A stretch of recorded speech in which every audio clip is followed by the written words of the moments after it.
नमस्कार दर्शक बंधुगण आज मुझे वीडियो कही आपने भी पीएम किसान योजनार हिताधिकारी ताल बहुत बड़ा खुशी खबर जदि आपने भी पीएम किसान 18तम किस्ती टंका पाई नथिबे ताहले आपन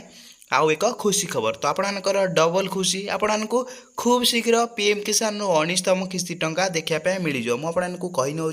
तो पूर्वर आपने केवे पीएम किसान 18तम किस्ती टंका पाई आपने लाइव रे देखिपारे पीएम किसान आपने 18तम इनस्टॉलमेंट 5 अक्टोबर में पाई तो मुझे वीडियो लास्ट कहि आपने केवे पीएम किसान 19तम किस्ती पाइबे ता सहित मुझे कहीनेबी जो मैंने 18तम किस्ती टंका पाई ना से मैंने कौन कले दीटाक किस्ती एका सांगरे पाइपर मुझे आपको ये भिडियो कहीनेबी जो मैंने पीएम किसान 18तम किस्ती टंका पाई ना आ सहित जो मैंने पीएम किसान 19तम किस्ती टंका पाइबा चाहूँगी से गोटे काम करने पड़ो जब आप से कमटा करदे आपको जदि कौन आपणकर पीएम किसान रु पेंडिंग टंका रही आपणकर अकाउंट को आपणकर आसीज ताहले आपको कौन करने पड़ो मुझे कही नौ आपने पीएम किसान ऑफिशियल वेबसाइट को आसी सारा देखिए मुझे वेबसाइट लिंक मोर डिस्क्रिप्शन में कमेंट बॉक्स आपने देदेवी डायरेक्ट आपने आसीपारे तो आपने निजे चाहिए मोबाइल ही करेंगे नचेत आपंकर जनसेवा केन्द्र मो सेवा केन्द्र आपने जदि किसी मोबाइल विषय में जानी ना आपने जनसेवा केन्द्र आपने करेंगे चलतु मुझे ये वीडियो मोबाइल करके कहीनेबी तो आपने देखिए पीएम किसान साइट को आसारा तौक को आपने स्क्रोल करेंगे तो आपने जदि 18तम पाई नथिबे ताहले आपने एका सांगरे दीटा किस्ती पाइपर तो आपने तौक आसवे एट एक ऑप्शन देखा मिले आपको फार्मर कॉर्नर मुझे देखे नौ तो आपको फार्मर कॉर्नर ऑप्शन आसला तो आपने कौन करेंगे जदि आपने EKYC करने पड़ो आपने तो जानते कौन से किस्ती पाइबा पूर्व आपंकर EKYC बाध्यतामूलक आपको EKYC कंप्लीट करने पड़ो जो मैंने 18तम किस्ती टंका पाइबा पूर्व EKYC करना से टंका पेंडिंग होती से जदि 19तम किस्ती टंका पाइबा चाहूँगी कि 18तम किस्ती टंका पेंडिंग अच्छी से टंका पाइबा चाहूँगी ताहले EKYC करने पड़ो तो आपने EKYC केमी करेंगे तो EKYC उपर क्लिक करने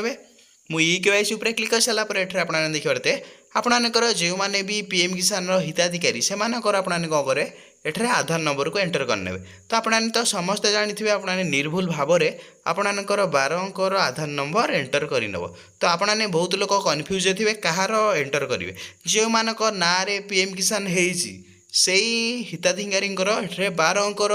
आधार नंबर एंटर कर सारापर आपने कौन करें एठरे मुझे देखे नौ एक सर्च ऑप्शन देखा मिल जाए तो आपने कौन करेंगे से सर्च उपर आपको क्लिक करने पड़ो आपने क्लिक कर सारापर आउ एक इंटरफेस आसो आपको एक ऑप्शन देखा मिल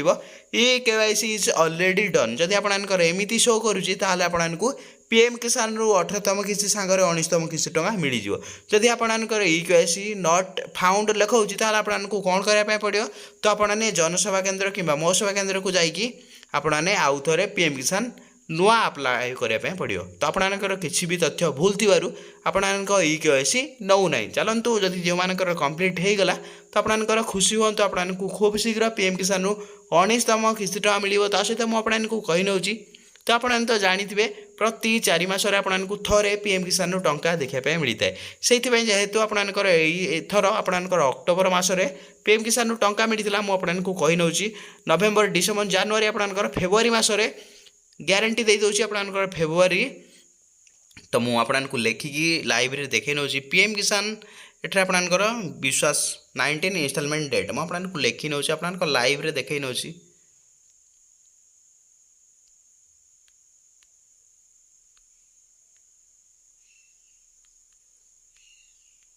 तो ये मुझे लिखि सारापर सहज कर नौ आप देखिए फेब्रुआरी मास आपंकर एक्सपेक्टेड अच्छी तो आपको फेब्रुआरी मसरे मिलवा कथा प्रति 4 मास आपको थे मिलता है तो आपने देखिए तले लिखी आपंकर EKYC भाई तो पीएम किसान पोर्टाल आपको CSC आपको EKYC करने पड़ो बाध्यतामूलक EKYC करने पड़ो जब आपने EKYC करूना आपंकर अटकी जाइए टंका आपने फेरिकी पाइबे ना तो आपको रिक्वेस्ट करी जो मैंने भी पीएम किसान हिताधिकारी से जल्दी जल्दी जाकि निज मोबाइल ही करेंगे सहित आपने जदि मोबाइल चल पारना आपने जनसेवा केन्द्र को जाकि आपंकर EKYC कंप्लीट करनी जदि आपको वीडियो भल लगे आपने कौन करें वीडियो को लाइक करेंगे चैनल आपने नुआ आसले चैनल को सब्सक्राइब करके बेल आइकन को ऑल पे प्रेस करदेवे एमतीका नुआ नुआ वीडियो सर्वप्रथम देखापी वीडियो मुझे एंड करना जय जगन्नाथ।